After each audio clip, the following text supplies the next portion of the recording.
우리 혼합물 분리할 때 두 번째는 뭐냐면 밀도차를 이용한 분리다. 밀도차. 그 밀도가 우리가 밀도차라고 얘기할 때는 항상 기억해야지. 밀도가 크다는 가볍다, 무겁다. 무거운 거야.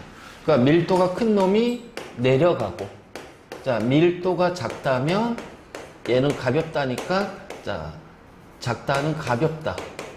자, 가벼우니까 어떻게 돼? 올라가겠지. 그치? 자, 그래서 요거를 이용해서 이제 분리하는 건데, 고체들이 서로 섞여 있어. 고체들이. 근데 얘네들을 일일이 우리가 이제 손으로 이제 분류해가지고서 분리하기는 너무 귀찮은 거야. 그러니까는 예를 들어서 자, 요거를 이제 우리가 밀도차를 이용한 분리라는 것이 어느 하나의 것만 되는 건 아니야. 그렇지? 그래서 이 고체를 자, 넣는데 자, 고체 혼합물을 분리할 때 먼저 첫 번째가 자, 얘네들이 물에 녹지 않을 때 물에 녹지 않는 고체 혼합물일 때 자, 물에 녹지 않는 고체 혼합물이야. 그런데 얘를 자, 혼합물 A하고 B가 섞여 있어. A, B가 섞여 있는 혼합물이 있어. 자, 얘를 물에다가 넣었어. 자, 그랬더니 바닥에는 자, B가 가라앉고, 자, 그 다음에 물 위에는 A가 떠 있다는 얘기야. 그러면 A가 B보다 밀도가 더 작지. 그러면 정확하게 우리가 물 보자. 물하고 비교하면. 그럼 B는 물보다 밀도가 작고 A가 아니지. 가라앉았으니까. 물 밑으로 가라앉았으니까. B가 물보다 큰 거지. B가 물보다 크고 A가 물보다 그렇지. 바로 요렇게 우리가 표현할 수가 있다. 그래서 바로 이제 요런 식으로 물에 녹지 않는 고체 혼합물을 분리할 때 자, 요런 거 할 때 우리가 밀도차를 이용한다는 거야. 그렇지? 자, 그 다음에 두 번째는 자, A하고 B가 있는데 고체 A하고 B가 있는데 자, A는 물에 녹는다는 거야. 자, B는 물에 안 녹아요. 그렇다면 어떻게 될까? 얘네들을 물에다 넣어주면 자, 만약 요렇게 B가 가라앉았어. 근데 여기는 A 수용액이 됐단 말이야. 그러니까 이런 식으로 해서 A하고 B를 우리가 분리할 수가 있지. 그러면 A 수용액에서 A하고 물을 우리가 분리를 해야 되잖아. 자, 어떤 방법이 있을까? A하고 물을 분리할까? A 수용액을. 아니지. 이미 A는 물에 녹았는데. 그래서 A 수용액도 혼합물이잖아. 그래서 여기에서 이제 A하고 B를 분리했잖아. 그러니까 B가 밀도가 제일 큰 거지. 그러면 이제 얘는 어떻게 돼? A 수용액 이렇게 하면은 증발이라는 방법 쓰면 돼. 그럼 증발이면 물이 수증기로 날아가면서 마지막에 A가 남겠지. 바로 이제 이런 식으로도 우리가 얘기할 수가 있다. 네. 그치?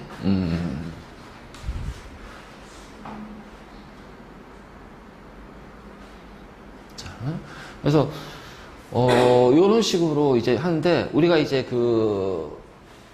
특히 이제 요 첫 번째가 많이 나올 거야. 두 번째는 이제 요렇게도 있다는 건 알아두고 자, 우리 첫 번째에서 자, 요거를 가장 많은 예로 쓰는 게 뭐가 있을까? 자, 이게 우리가 이제 벽시라고 있지. 벽시 알아? 쌀. 그치? 그랬을 때 벽시 중에서 이제 쭉정이가 있단 말이야. 그러니까 우리가 이제 벼농사를 할 때 씨앗이 되는 벽시만을 쭉정이를 빼야지. 그럼 어떻게 될까? 자, 벽시는 물보다 무겁기 때문에 벽시가 가라앉아. 자, 그런데 A는 쭉정이는 물보다 가볍단 말이야. 그래서 요 벽시 그것을 이제 물에다가 넣어주면 진짜 벽시는 바닥에 가라앉고 자, 벽시가 아닌 쭉정이는 위에 뜬다는 거야. 바로 이런 식으로 이제 우리가 분리를 할 수가 있다. 그치? 그래서 바로 이제 이렇게 하고, 자, 다음에 두 번째는 액체끼리 서로 액체끼리 혼합물이야. 네. 그러면 액체 혼합물인데,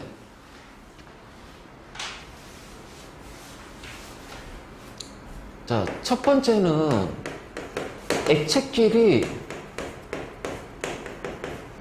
서로 섞여.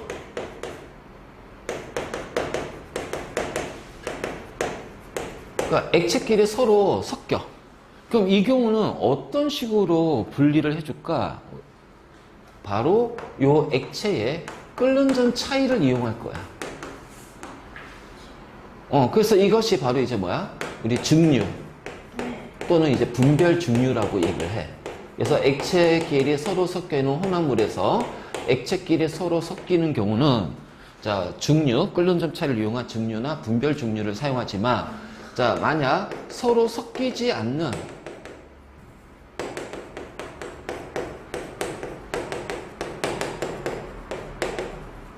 자, 액체 혼합물이야.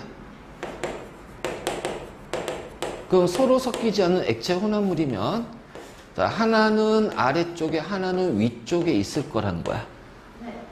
그러면 이 A하고 B는 섞이지 않지? 그러면 이 아래쪽에 있는 A가 바로 뭐야? 밀도가 크다. 자, B가 밀도가 작다. 크다, 작다. 낮다는 높다, 낮다. 자, 이것도 우리가 구분을 좀 해야 돼. 그래서 밀도가 작은 것이 위에 섞이지 않은 상태에 뜨고 밀도가 큰 놈이 아래에 가라앉는다. 그러면 이렇게 가라앉았잖아. 이렇게 층을 이루잖아. 그 얘를 우리가 어떻게 분리할까? 자, 그래서 자, 요렇게 생긴 것이 있어. 얘를 어떻게 보냐면은 요렇게 생긴 것이 있어. 그리고 여기에 요렇게 한 다음 자, 여기다 비커를 갖다 대. 비커를 갖다 대고 그럼 요렇게 A하고 B가 요렇게 돼 있겠지? 그럼 얘를 뭐라 하냐면은 분별 깔때기 또는 분해 깔때기라고 해. 그래서 분별 깔때기 또는 분해 깔때기. 자, 이게 용어가 두 가지가 다 사용이 된다. 그럼 이제 여기에서 콕 있지, 콕. 자, 요 콕을 열어. 그러면은 내려 빠져나올 거 아니야? 누가? A가. 그치? A가 이렇게 빠져나오면 요 경계가 어떻게 될까? 경계가 쭉 내려온다. 그치? 쭉 내려서 이 경계가 여기에 딱 도달하는 순간 콕을 잠궈. 그럼 A하고 B를 어떻게 돼? 그치? 나눌 수 있지. 그래서 이러한 분별 깔때기 또는 분해 깔때기는 밀도가 큰 것을 분리시킨 거야. A, B 때 밀도가 큰 것과 작은 걸 때 분해 깔때기를 통해서 뭐를 뽑아낸다? 밀도가 큰 걸 뽑아낸다. 그러면 이것을 우리가 쓸 때는 기본적인 전제 조건이 뭐야? 서로 섞이지 않아야 된다. 그러면은 밀도가 큰 놈이 아래쪽에. 그래서 여기 분별 깔때기, 분해 깔때기 이렇게 나오잖아. 그치? 꼭지. 자, 우리가 콕이라고 하기도 하고 꼭지라고 하는데 자, 이런 식으로 해서 밀도가 큰 B가 아래쪽으로 내려온다. 그렇다면 이제 여러 가지 액체 혼합물이 있죠. 서로 섞이지 않는 거. 자, 보니까 기본적으로 여기에 물이 다 들어간다. 그치? 그러면 식용유나 에테르나 사이마탄소는 물에 섞이지 않는 거야. 그치? 그래서 기본적으로 우리가 물가만이, 여기도 물도 있고 석유. 자, 그래서 이러한 것들이 있어. 그래서 물과 보통 이제 물을 많이 얘기하는데 식용유, 에테르, 사이마탄소, 석유. 자, 요렇게 하면 자, 기본적으로 밀도가 큰 놈이 아래쪽에 있을 거야. 그 물과 식용유 할 때는 물의 밀도가 크다. 자, 식용유는 에테르도 물이 더 커. 근데 사이마탄소는 어떻게 돼? 물보다 더 크지. 그치? 그러면 석유하고 물 하면은 또 물이 더 커. 그러니까 물에 안 섞이는 것 중에서 물보다 밀도가 큰 건 뭐다? 사염화탄소가 된다. 그래서 이제 이런 식으로 하고, 그 다음에 간장과 참기름도 얘는 순물질이 아니고 각각의 혼합물이긴 하지만, 자, 간장은 기본적으로 물이 이제 주성분이 되고, 참기름은 기름이야. 그러니까는 석유와 같은 식용유와 같은 기름이란 말이야. 그러면 여기에서는 물이 베이스가 되는 간장이 더 크다. 자, 이제 요거인데 그냥 기본적으로 사유마탄소 빼고는 물이 밀도가 크다. 물에 녹지 않는 것 중에 이렇게 생각하면 돼. 물론 다른 것도 더 있긴 해. 더 있긴 하지만 우리가 보통 이제 중학교 과정에서 고등학교 수준에서 나오는 것은 딱 요거 사유마탄소만 섞이지 않는 거, 물에 섞이지 않는 것 중에 사유마탄소가 물보다 크다. 자, 이렇게 되는데, 자, 봐봐. 자, 요렇게 액체를 3개를 넣었어. 자, 액체를 3개를 넣었단 말이야. 근데 가운데가 물이야. 여기가 물이고, 자, A하고 B예요. 그러면은 A가 밀도가 가장 크고 물 B가 되겠지. 그런데 이제 요거를 이제 우리가 밀도를 비교하면 A, 물, B. 자, 요렇게 이제 우리가 표현할 수가 있다. 그런데 말이야. 얘를 흔들 거야. 흔들어. 자, 그러면 섞이면서 어떻게 될까? 자, A는 물에 녹지 않아요. 자, B도 물에 녹지 않아요. 그럼 A하고 B는 어떻게 될까요? 아니요, 서로 섞여요. 자, 둘 다 물에 녹지 않기 때문에. 둘 다 물에 녹지 않기 때문에, 자, A하고 B는 물과 반대니까 A와 B는 같은 성질을 띠겠지. 약간 이제 얘는 약간 기름과 같은 것들. 그래서 A와 B가 섞인다. 그래서 흔들면 A와 B가 섞여서 용액이 되는 거야. 자, 그러면 이제 이렇게 2개 층으로 나눠질 겁니다. 그래서 아래층이 물이라면 위층이 A 플러스 B. 자, 요렇게 되겠지. 그치? 또는 아래층이 A 플러스 B면 위층이 물이 될 거고요. 바로 이제 요런 식으로. 그래서 여기까지 추가로 좀 알아두자.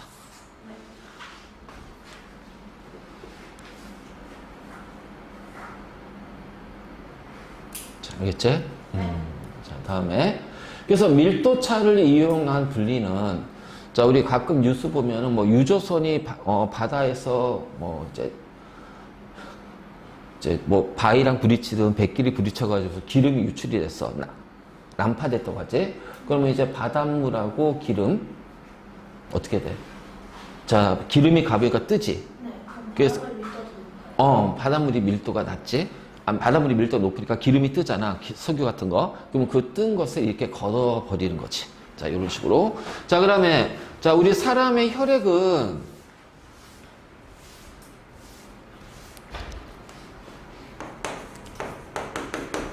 자, 혈액은 있잖아. 액체 성분과 고체 성분으로 나눠진다. 그래서 혈액은 액체와 고체가 섞여 있기 때문에 균일한 혼합물, 불균일한 혼합물. 균일, 불균일. 아까 둘 중에 어디에 해당하냐고, 액체는. 혈액은. 균일 혼합물, 불균일 혼합물. 불투명하니까 불균일 혼합물.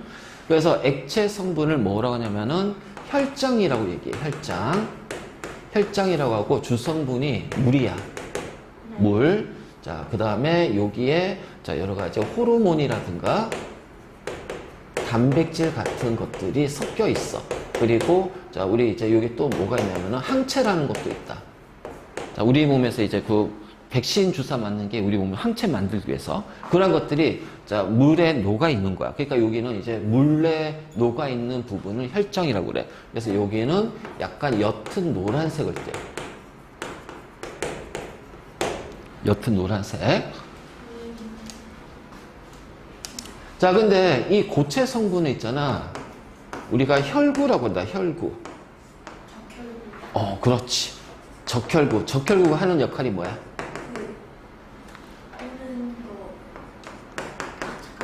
산소 운반. 그래서 우리 산소 운반.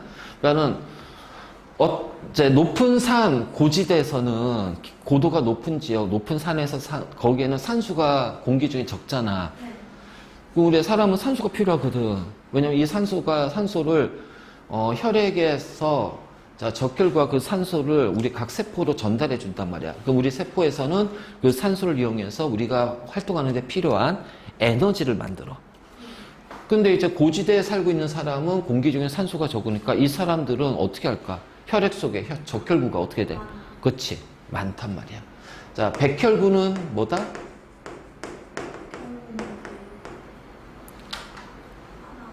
백혈구가 하는 역할이 뭘까? 우리 몸을 보호하는 작용, 방어하는 작용. 그치. 세균이나 바이러스나 자, 이러한 것들을 먹어 치우는 거야. 그래서 식균 작용이라고 그래. 식균 작용. 먹어 치운다고 해서 입이 쫙 벌려져서 막 먹는 게 아니라 얘네들을 녹이는 물질을 분비해서 다 흡수해버려. 그 식균 작용. 그래서 우리 몸의 방어 작용. 우리 몸을 보호한다. 그래서 몸을 보호하는 것을 단어로 하면은 뭐라 하냐면 면역이라고 그래, 면역. 그치. 그 다음에 혈소판이라는 것이 있다.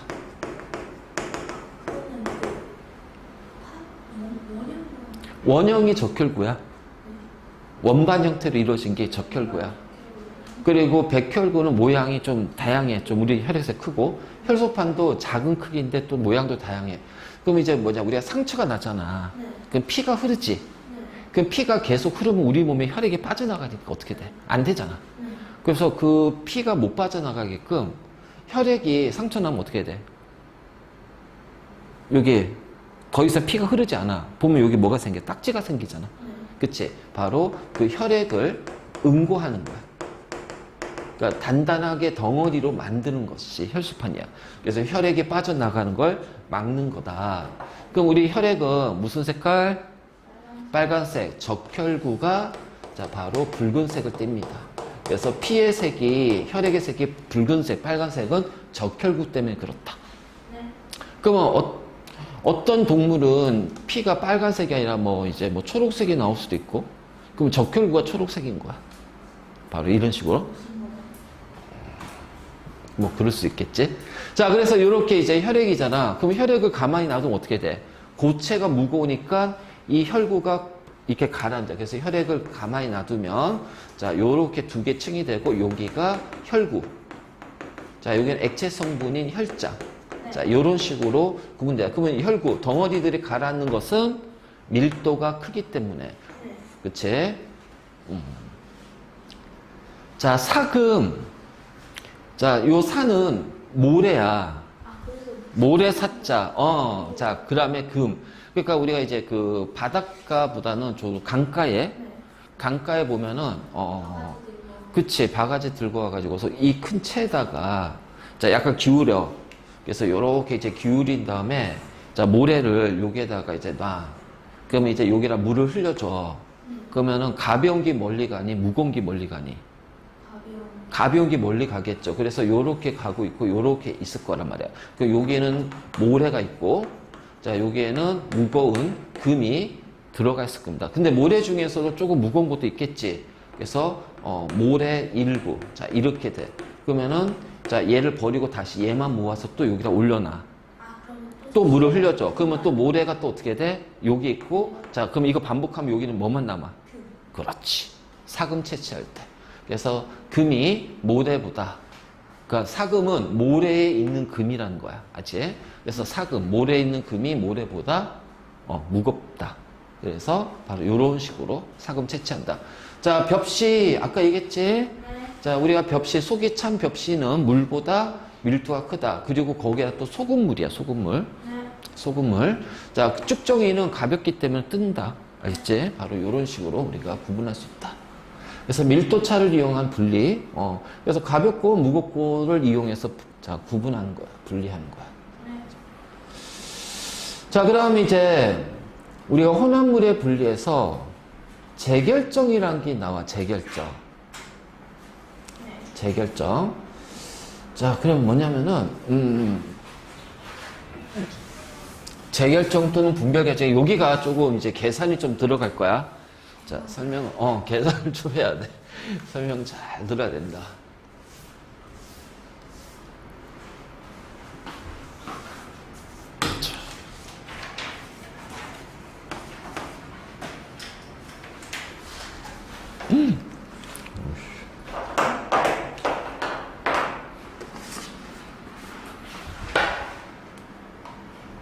없어요. 아유, 쌤 충전한다는 거 깜빡했다. 배터리가 없네. 자, 재결정.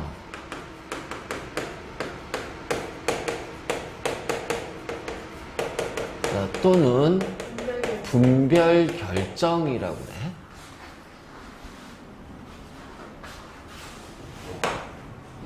자, 고체와 고체 혼합물입니다. 자, 고체와 고체 혼합물인데 얘네들 가지고 우리가 이제 얘네들이 둘 다 물에 안 녹으면 어떻게 될까? 물보다 밀도가 그치. 밀도 차이를 이용해서 분리하거나 할 거야. 근데 얘네들이 전부 다 물에 다 녹아요. 물에 모두 녹는다는 거야. 그러면 물에 모두 녹으면 아이고 이 둘을 어떻게 분리할지? 자, 고체 혼합물인데 얘네들 모두 다 물에 녹아. 어느 하나 둘 다 물에 안 녹으면 밀도차. 둘 중에 하나만 녹으면 어떻게 돼? 이것도 밀도차를 이용해서 이제 해서 이제 물에 녹지 않는 것이 뭐 뜨거나 가라앉겠지. 그러면 그거를 이제 어떻게 돼? 거름종에다 통과시키면은 자, 녹지 않는 것이 걸러지잖아. 그러면 이제 물에 녹은 것은 어떻게 돼? 증발시켜서 증발 접시를 증발시키면서 분리할 거 아니야. 근데 둘 다 물에 녹는단 말이야, 이거. 자, 그러면 여기서 이제 우리는 용어를 빨리 봐. 녹는다. 녹는다. 근데 요 고체도 녹고 요 고체도 녹아. 그러면 고체와 고체 사이, 그치, 온도를 낮추는데 고체하고 고체는 서로 다르잖아. 그러면 물에 녹았을 때 뭐가 달라질까? 그 녹는 정도. 그걸 뭐라고 그래? 안에 잠깐만요. 응? 100g의 물에 최대한 녹을 수 있는 용질의 질량값, 그람수. 바로 땡땡땡, 땡땡도. 용으로 시작하고 도로 끝나. 바로 용해도 차를 이용하자. 네. 자, 용해도 차를 이용해서 고체와 고체 혼합물을 분리하는 방법이 재결정 또는 뭐다? 분별 결정이라고 한다. 그러면 용해도 차를 이용할 건데, 자, 이것도 조금 애매하긴 해. 애매하긴 해. 왜냐면 둘 다 용해도 차이가, 자, 분명히 우리가 용해도 차를 이용한다는 얘기는 분명히 어떻게 돼? 온도를 낮추면 속출될 거 아니야. 그럼 둘 다 속출이 잘 되면 어떻게 될까? 분리하기가 좀 애매하지. 그치? 그러면 하나는 속출이 잘 되고 하나는 속출이 잘 안 돼야 돼. 그래서, 자, 예를 들어서, 자, A 플러스 B가 녹아있다면 하나는 온도에 따른 용해도 변화가 커야 될까요? 작아야 될까요?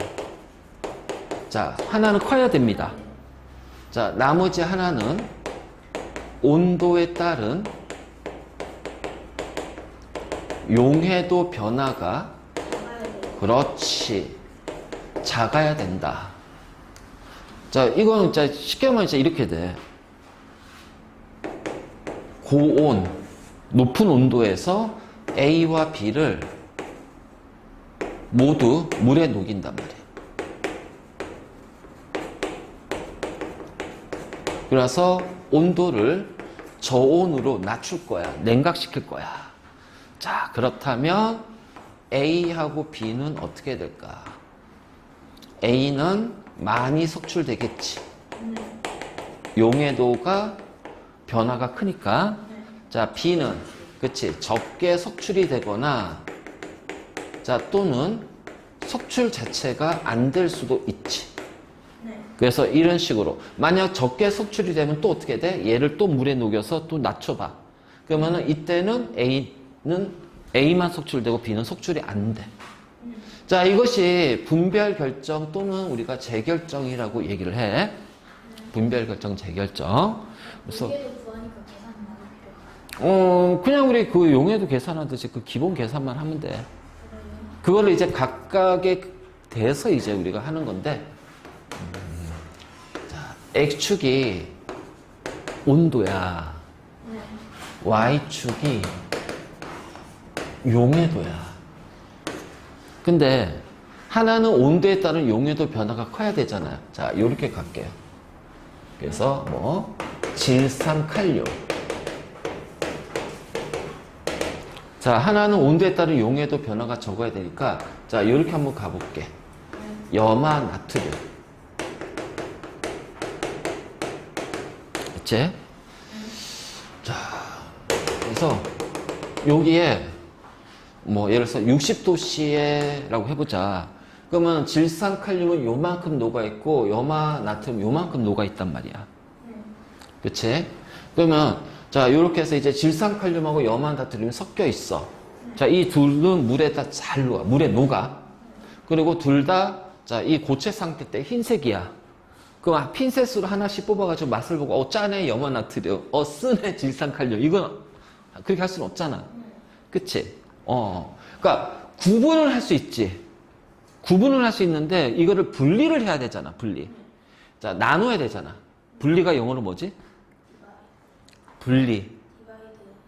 그 나누는 거고, 쪼개는 거고, 분리. 섞여 있는 거를 그렇지. separate. 그래서 separation이라고 그래. separation.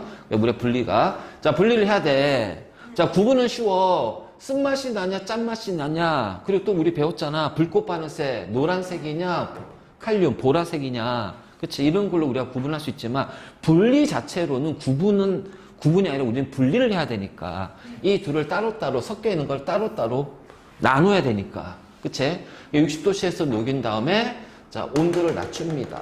그러면은 예를 들어서 뭐 30도씨로 낮췄대요. 그러면 질산칼륨은 요기가 되고 염화나트륨 요기가 되죠. 그럼 질산칼륨은 어떻게 돼? 요만큼이 석출이 된다.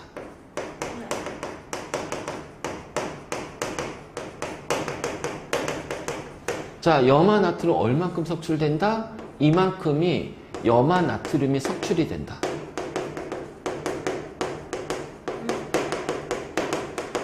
자, 근데 이 경우는 말이야. 이 경우는 질산칼륨도 그렇고 염화나트륨도 그렇고 얼만큼 녹은 거야? 용해도만큼 녹은 거잖아. 맞니? 그래서 이 둘이 섞여 있을 때 자, 이렇게 됐어. 그러면 이제 질산칼륨하고 염화나트륨 석출됐지. 그러면 석출된 것을 다시 60도씨 물에 녹여. 그래서 다시 얘네들을 자, 60도씨 물에다가 용해시킬 거야. 자, 그러면은 자, 이번엔 어떻게 되냐면 X축이 온도고 자, Y축이 용해도. 그래프 조금 작게 그릴게. 자, 질산칼륨의 용해도는 요렇게 되죠. 염화나트륨 요렇게 됩니다. 그래서 여기가 질산칼륨이 되고 여기가 염화나트륨이 돼.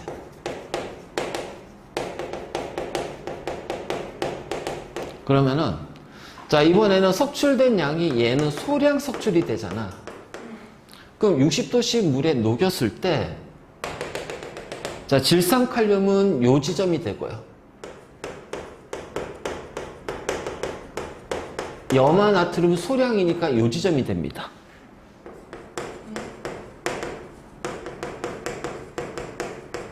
그럼 온도를 30도씨로 한번 낮춰봐.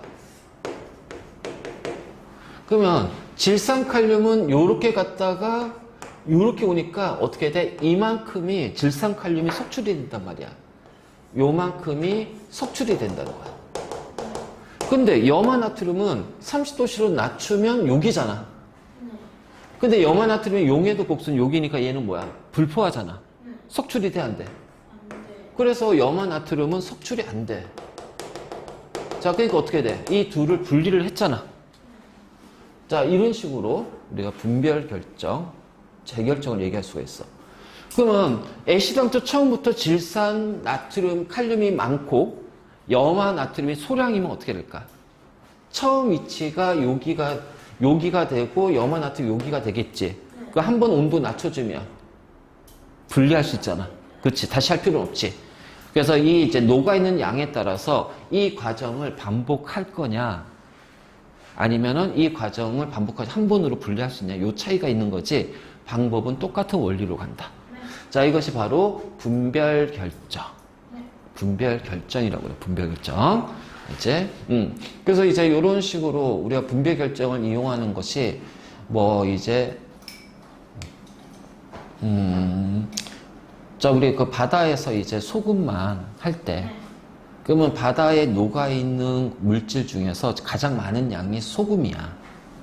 그치, 바로 이런 것들. 그래서 이런 식으로 해서, 그 나머지는 소량이니까, 자, 그러면은 나머지는 이제, 이게 이제 역으로 가는 거지. 자, 여기가 소금, 그리고 녹아있는 나머지 이렇게 될 겁니다. 뭐 이제 이렇게 되겠죠. 그런데 소금은 요만큼이에요. 근데 나머지는 양이 적어. 자, 이렇게 돼. 그러면 이 상태에서 얘네들은 석출이 안 돼. 안 되지. 하지만 뭐만 석출된다? 소금만 석출된단 말이야. 그래서 우리가 순수한 소금을 얻을 때, 자, 쓸 수 있는 방법, 자, 이런 것들이 될 거야. 그래서 바로 이제 이런 식으로 어떻게 용해도 차를 이용해서 가는데, 그럼 이제, 내가 그래프를 그려볼게. 자, X축이 온도고 Y축이 용해도야. 자, 여기에다가 내가 고체들의 용해도를 할 거예요. 자, 여기가 A가 되고요. 자, 여기가 B가 되고요. 자, 그 다음에, 자, 여기가 C가 됩니다. 자, A를 조금, 자, 요렇게 가보자. 자, 그러면, 분별 결정으로 분리하기가 가장 유리한 건 뭘까? 자, 혼합물. A하고 B가 섞여 있고, A하고 C가 섞여 있고, B하고 C가 섞여 있습니다. 자, 그럼 분별 결정으로 가장 유리한 혼합물은 뭐가 있을까요? A 플러스 C. A 플러스 C야? B 플러스 C야? A 플러스 B야. 자, 봐봐. 플러스 C요. 우리가 분별 결정할 때는 하나는 온도에 따른 용해도 변화가 커야 되고, 하나는 용해도 변화가 작아야 되지. 그러면은 B 플러스 A. 그치? 얘가 유리하다는 거지. 예. 그치? 근데, 이번에는 그래프가, 자, B, C, 그런데 A야. 자, 누가 유리해?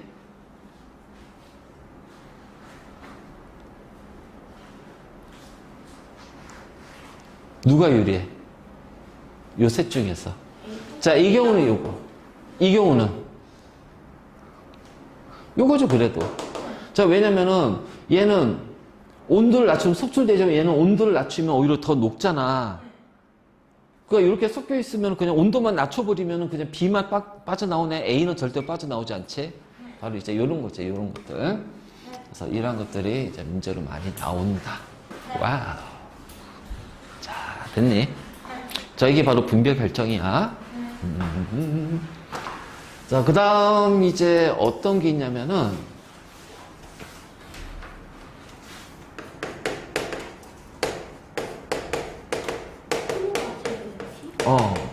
자, 크로마토그래피라는 것이 있어.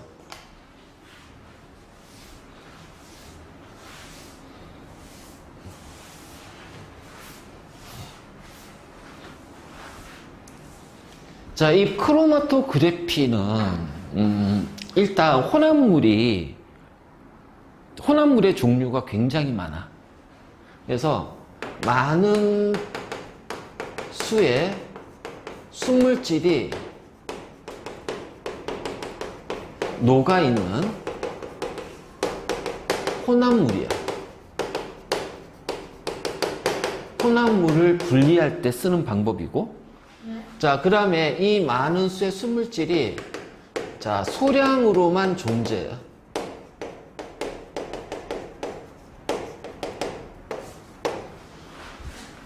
소량으로만 존재해요.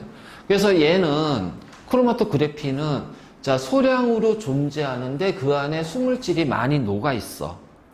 자, 많이 녹아있어. 그러면 이제 얘를 어떻게 이제 우리가 분리를 할까? 자, 근데 이게 많잖아. 그리고 소량이니까 밀도가 있다 하더라도 어떻게 돼? 자, 이거 분리하기 힘들잖아. 그치? 그리고 이 순물질의 종류가 뭔지 알고 싶어. 그러니까는 이제 혼합물이 한 2개 정도면 상관없잖아. 2개가 섞여 있어. 2개 섞여서 혼합물이 됐어. 근데 막 이게 3개, 4개, 5개 이렇게 돼 있단 말이야. 그럼 얘네들을 분리하기도 힘들고 어떤 게 거기에 있는지도 알고 싶은 거야. 그래서 이때 쓰는 방법이 크로마토그래피라는 방법을 쓴다. 자, 우리 그 용해도 할 때 배웠다. 녹는다는 원리가 뭐지? 용해 원리가.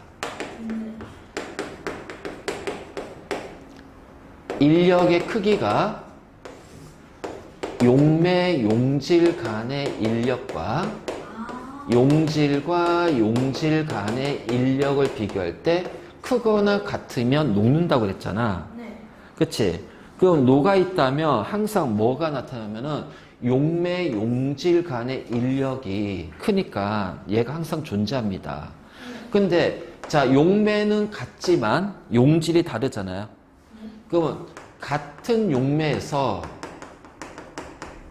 자, 같은 용매일 때 자, 이 용매, 용질 간 인력은 용질의 종류에 따라 달라진다는 거야. 자, 용질의 종류에 따라서 용매, 용질 간의 인력이 달라진다는 거야. 자, 이런 거지. 자, 여기에 잉크가 있어. 잉크가. 자, 그 다음에 아니면은 그래. 잉크 대신 자, 여기 물이라고 하자. 물 있어. 자, 나는 여기에다가 용지를 갖다 대. 이때 쓰는 용지가 크로마토그래프 용지라고 그래. 그래프지. 크로마토그래프 용지. 크로마토그래프 용지. 자, 이런 식으로. 했어. 그러면, 자, 요 지점에 잉크를 찍어. 잉크를 찍어. 그러면은, 이 크로마토그래프 용질에 물이 흡수되면서, 이렇게 물이 흡수되면서 이동하겠지. 그래서 물이 여기까지 이동해. 물이 여기까지 흡수해서 이동해. 자, 그래서 물이 여기까지 흡수해서 이동해. 근데 여기에 이제 잉크를 넣었잖아. 그럼 잉크에는 여러 가지 색소가 있지. 그러면 이제 물이 지나가면서 물과 그 안에 있는 여러 가지 잉크 간에 뭐가 나타날까요? 인력이 나타나요. 그치? 그러면은, 물과 그 잉크를 구성하고 있는 색소 간에 인력이 자, 클수록 어떻게 될까요? 인력이 클수록 자, 물이 이동하면서 잉크를 어떻게 될까? 끌고 같이. 그래서 인력이 클수록 멀리 이동한다. 그러니까 쉽게 말해서 자, 이동하는 속도가 어떻게 돼? 크다. 빠르다. 그러니까 시간 지나니까 자, 이게 요렇게 되고 얘가 요렇게 되고 자, 얘가 요렇게 된단 말이야.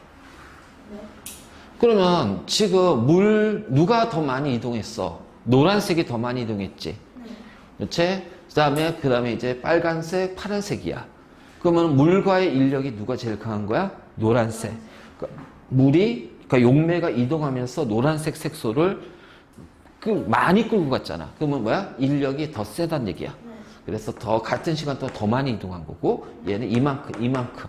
그럼 요 잉크는 노란색, 빨간색, 파란색 최소한 요 3개의 색소로 구성이 되어 있다라는 거지. 자, 이것이 바로 크로마토그래피법이야. 이렇게. 자, 그래서 이런 식으로 우리가 분리하는 거고, 그래서 크로마토그래프 용질해도 되고, 그럼 이것도 가능해. 우리 분필도 물을 흡수하잖아. 그치? 그럼 여기에다가, 자, 이번에 이렇게 할 수 있어요. 잉크에다가 분필을 살짝 갖다 대. 그러면 잉크가 이렇게 스며들면서 올라오겠지. 그치? 스며들면서 올라오면서, 자, 이번에는 그 분필하고 잉크 간의 인력이 있을 거야. 그러니까 분필하고 잉크 간의 인력이 클수록 어떻게 돼? 색소 간의 인력이 더 많이 올라가죠. 그러니까 스며들면서 인력이 클수록 더 많이 올라간다. 나중에 이제 이거를 고등학교 가면 우리 뭐라고 하냐면은 모세관 현상이라고 그래. 그래서 분필 같은 경우는 모세관 현상이라고 한다. 그러니까 요렇게 됐을 때 아주 작은 관을 직경이 굉장히 작은 관, 직경이 매우 작은 관을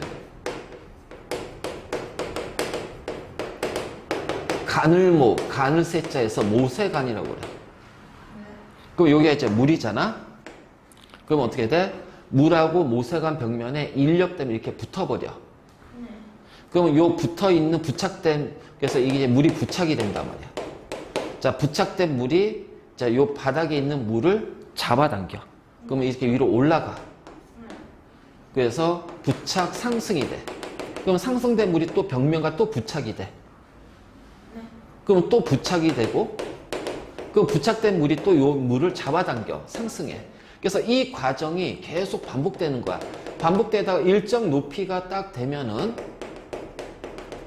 자, 부착은 되는데, 상승이 안 돼. 왜? 무게 때문에. 무게 때문에. 그래서 이 부착하는 힘과 요게 있는 무게가 같아지면은 더 이상 안 올라가. 자, 이것이 바로 우리가 뭐라 하냐면, 모세관 현상이라고 그래. 모세관 현상. 그러면 요거를, 자, 나중에 이제 요거 뭐냐면, 여기가 잉크야. 자, 내가 여기다 분필을 그럼 이 분필은 보면은 가볍잖아. 그 안에 이렇게 작은 관들이 막 있어, 구멍들이. 그래서 잉크가 분필에 딱 부착이 되고 올라가고, 부착되고 올라가고, 부착되고 올라가고. 그래서 이렇게 잉크가 분필에 스며들지. 자, 스며들면서 이렇게 올라가는데, 자, 그 잉크를 구성하고 있는 색소마다 어떻게 돼요? 색소마다 달라요. 그래서 올라가면서, 자, 요 노란색이 여기까지 올라가고요. 자, 빨간색이 여기까지 올라가고요. 파란색이 여기까지 이렇게 올라갑니다. 자, 이것도 이제 우리가 크로마토그래피법이라고 그래. 근데 이때는 모세관 현상을 이용하는 거야. 그럼 우리가 이제 이 모세관 현상이란 거 이제 새로운 거 하나 배웠다, 그치? 거기도 안 나오는 건데. 자, 우리 주변에서 가장 대표적인 모세관 현상이 뭐가 있을까? 너는 아직 이제, 그러니까, 주스에 빨대 꽂으면은 이게 주스가 올라와? 안 올라와. 그건 이제 모세관 현상이 아니야. 아주 가는 관. 그래서 지금 너 혈액 검사 해봤어? 안 해봤지? 그래서 이제 병원 가면 혈액 검사 할 거야. 근데 이제 병원에서 이제 우리가 주사기로 혈액을 뽑고, 이제 한 고등학생, 고2나 그때 되면 이제 헌혈을 할 수가 있어. 헌혈이 뭔지 알지? 그렇지. 그러면 이제 헌혈차가 있잖아. 헌혈차에 딱 들어가서 이제 헌혈할 때, 그래서 보통 이제 한 고2 때나 고3 때 이 나이 제한이 있어, 헌혈도. 그래서 그 나이 제한이 풀리면 이제 우리가 헌혈을 하는 거야. 그럼 이제 그것도 이제 봉사 점수에 들어가기 때문에. 그것도 들어가. 나중에 학생부에, 생기부에 들어가는데, 헌혈할 때 이제 혈액형을 먼저 검사해야 되잖아. 근데 거기는 이제 바쁘니까 어떻게 하냐면, 손끝에 침 같은 아주 작은 유리관이 있어. 요게다가 톡 박아. 그럼 좀 따끔할 정도. 근데 이제 혈액이 확 올라가. 지가 알아서 쭉. 이게 바로 모세관 현상이야. 모세관 현상이야. 그러면 그 모세관 현상 때 우리가 바로 이제 그런 거고, 그 다음에 이제 볼 수 있는 게, 나무 있잖아. 나무는 물을 어디에서 흡수합니까? 뿌리에서 흡수합니다. 근데 우리는 나무나 꽃이나 이런 거 할 때 잎이나 꽃에다가 막 물 뿌리지. 그치? 그건 의미가 없는 거야. 뿌리 쪽에다 물을 줘야 돼. 그럼 뿌리에서 흡수한 물이 이렇게 나무 잎까지 올라가잖아. 왜 올라가? 모세관 현상이에요. 그러니까 뿌리에서부터 줄기까지 쭉까지 아주 가는 관들이 막 몰려 있어. 아주 가는 모세관들이 쭉쭉쭉쭉 해서 뭉쳐져 있어. 이거를 이제 우리가 물관이라고 그래, 물관. 그래서 뿌리에서 흡수한 물이 모세관 현상으로 줄기 타고 우리 나무에 있는 각 잎까지 전달이 되는 거야. 그러면 그걸 가지고서 이제 이산화탄소랑 반응해서 광합성을 하고 바로 이제 이렇게 되는 거지. 그게 바로 모세관 현상이야. 그래서 우리가 분필 같은 경우도 크로마토그래피법인데 이것도 모세관 현상이구나. 그래서 결국은 이동 속도라든가 인력에 의해서 그 분리가 되는 거다. 맞지? 그러면 이제 이렇게 되면은 그러면은 얘는 어떤 색소가 있다라는 걸 알 수가 있고, 그래서 보통 크로마토그래피는 분리가 주된 목적은 아니고 얘가 뭐지? 어떤 걸로 이루어져 있지? 확인하는 것이 조금 주된 목적이 되는 경우가 되게 많아. 알겠지? 자, 그래서 이게 바로 크로마토그래피법입니다. 자, 그러면 한번 내용 좀 확인하자. 자, 오늘 화학 다 끝나네? 그래서 다음 시간에 이제 물리 파트 들어갈 거야.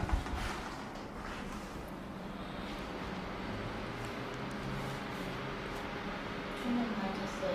응? 충전 많이 됐어요. 충전. 조금 됐다.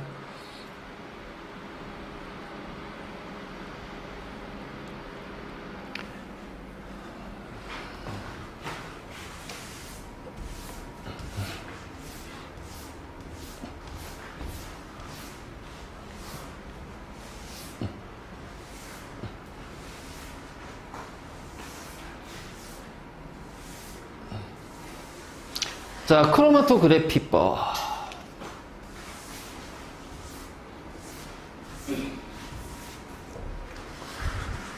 자, 매우 작은 양의 혼합물도 분리할 수가 있고 방법은 되게 간단해. 그래서 시간도 짧게 걸리고.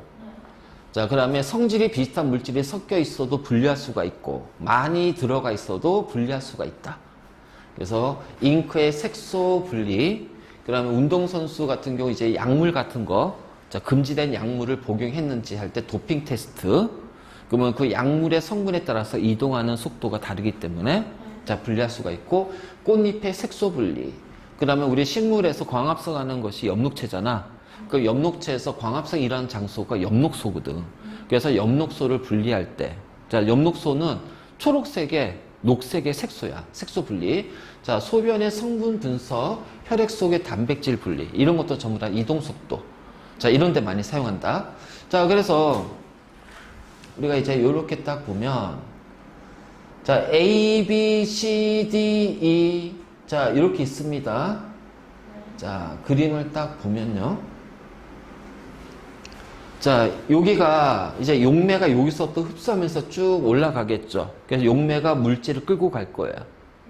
자, 하나, 요렇게 끌고 갔네. 근데 A는 더 이상 없지. 그럼 A는 요거 한 종류, 순물질이라는 얘기야. 자, 그 다음에 B는 여기 하나 있고, 여기 하나 있고, 여기 하나 있네. 그럼 B는 몇 종류의 순물질로 이루어져 있다? 세 종류. 여기는 출발점이야, 출발점. 0이니까 출발점. 그러면 여기 출발점 보지 말고, 하나, 둘, 셋. 그럼 C는 하나, D는 하나, E는 하나, 둘. 그러니까는, 자, A와 C와 D는 순물질이 된다. 그럼 혼합물은 B와 E가 되는데 B는 3개로 섞여 있고 E는 2개. 자, 그러면 B하고 E는 겹치는 게 몇 개야? 2개가 같은 게 겹치네. 이런 식으로. 자, 이게 바로 크로마토그래피법이다. 그치?